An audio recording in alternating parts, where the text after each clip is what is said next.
C'est l'heure maintenant de la revue de presse française. Avec vous, Pierrick Laurent. Bonjour Pierrick. Bonjour. Un troisième soldat français mort ce week-end au Mali et des rumeurs autour des deux principaux chefs d'Al-Qaïda dans la région.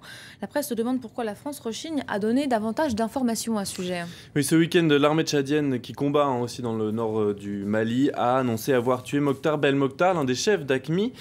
Mais pour l'instant, pas de confirmation du côté de la France. Alors le ministre de la Défense, Jean-Yves Le Drian, s'exprime ce matin. Dans la dépêche du midi, il appelle à la prudence. Il dit ne pas être en mesure de confirmer sa mort. Le Figaro consacre 2 pleines pages à cette guerre au Mali ce matin. Et à cet intrigant silence qui s'est installé à Paris. La France semble vouloir répondre à 2 impératifs. Le premier est de ne pas mettre un peu plus en danger la vie des otages. Inutile d'attiser publiquement le désir de vengeance des geôliers des Français.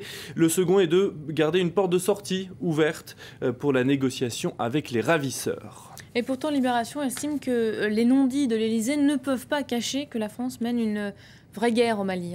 Oui, pour le journal, 2 mois après le déclenchement de cette guerre, eh bien François Hollande doit des explications à ses concitoyens. Certes, on sait que la vérité est toujours la première victime des guerres, nous dit Libération. On sait qu'au nom de l'Union nationale, majorité et opposition se contentent bien souvent de la langue de bois. Mais quelle est la mission de l'armée française au-delà de la lutte contre le terrorisme? Où en est la force africaine censée remplacer la France? Bien toutes ces questions, le gouvernement doit encore y apporter des réponses, nous dit Libération. Et pendant ce temps-là, les familles des otages, elles, retenues dans le Sahel, sont de plus en plus inquiètes.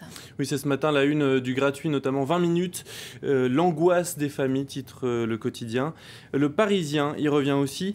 Ce silence des autorités françaises est de plus en plus difficile à interpréter pour les proches des otages. Tous confient leur épuisement, leur stress face à la tournure des événements.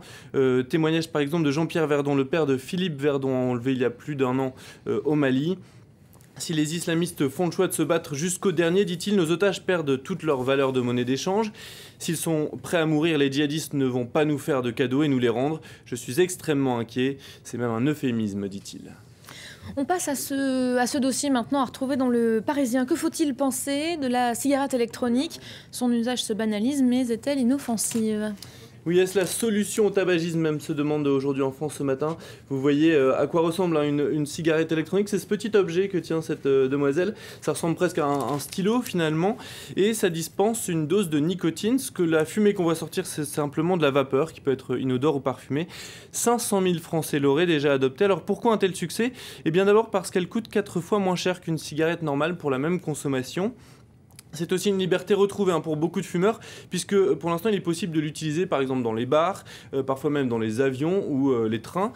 De manière générale, en fait, le phénomène profite du vide juridique qui entoure pour l'instant cette nouvelle cigarette.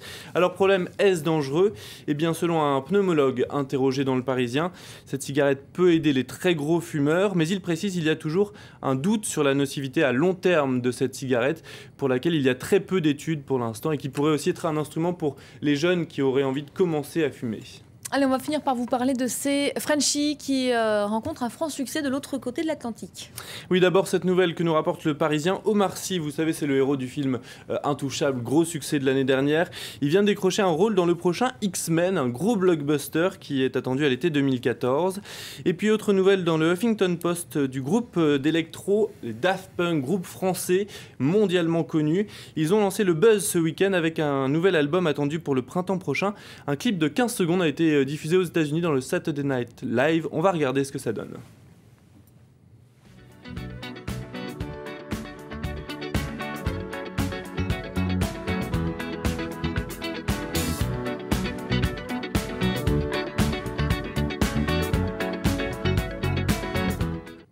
Voilà, c'est très court, c'est juste un avant-goût, on ne sait pas vraiment ce que va donner ce nouvel album, mais c'est l'art donc de teaser, de donner envie.